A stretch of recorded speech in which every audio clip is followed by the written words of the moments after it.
नमस्कार, मी डॉक्टर दीपक बुरकुल, मधुमेह तज्ज्ञ नाशिक.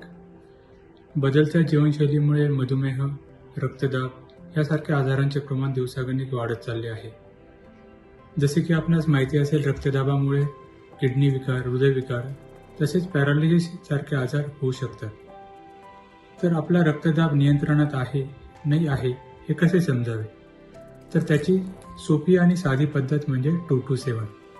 तर 2-7 म्हणजे नेमकं काय?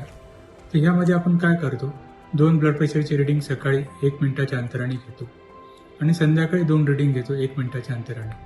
असं 7 दिवस आपण त्याचा एक चार्ट करतो. जर 7 दिवसाची रिडिंग आपले 130-80 पेक्षा कमी असेल तर आपला रक्तदाब नियंत्रणात आहे असे समजावे. जर रक्तदाब नियंत्रणात असेल तर त्यामुळे उद्भवणाऱ्या व्याधी आपल्याला बहुतांशी टाळता येतात. धन्यवाद.